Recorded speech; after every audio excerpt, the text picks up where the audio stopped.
បាទសួស្តីông Muminទាំងអស់គ្នាថ្ងៃនេះខ្ញុំបានចង់ណែនាំនៅផលិតផលថ្មីមួយរបស់ក្រុមហ៊ុនរថយន្តកសិកម្ម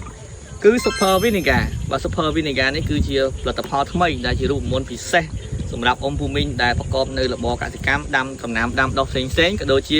សត្វចិញ្ចឹមផងដែរអញ្ចឹងសួរថា Super Vinegar វាមានអត្ថប្រយោជន៍អ្វីខ្លះបាទទី1គឺវាជួយកម្ចាត់នៅសត្វល្អិតចង្រៃ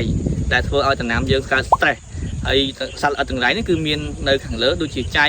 សម្មើអីផ្សេងដែលធ្វើឲ្យដំណាំបងប្អូនអត់មានការលូតលាស់ដែលធ្វើឲ្យវា stress ហើយមួយទៀតគឺពពួកនេម៉ាតូតនៅក្នុងដីអញ្ចឹងការបាញ់នៅ Super Vinegar ជាមួយនឹងដំណាំក៏ដូចជារុក្ខជាតិផ្សេងវាធ្វើឲ្យដំណាំអ៊ំពូមីនទាំងអស់គ្នាទទួលបាននៅភាពរឹងមាំកាត់បន្ថយការ stress ទាំងពពួកសត្វល្អិតចង្រៃក៏ដូចជាការប្រែប្រួលអាកាសធាតុផងដែរអញ្ចឹងរាល់ចម្ងល់ផ្សេងអ៊ំពូមីនអាចធ្វើការទំនាក់ទំនងជាមួយនឹងលេខទូរស័ព្ទដែលមាននៅលើអេក្រង់ស្រាប់ក៏ដូចជាទំនាក់ទំនងជាមួយនឹង page របស់ក្រុមហ៊ុនរថយន្តកសិកម្មបាទអរគុណច្រើន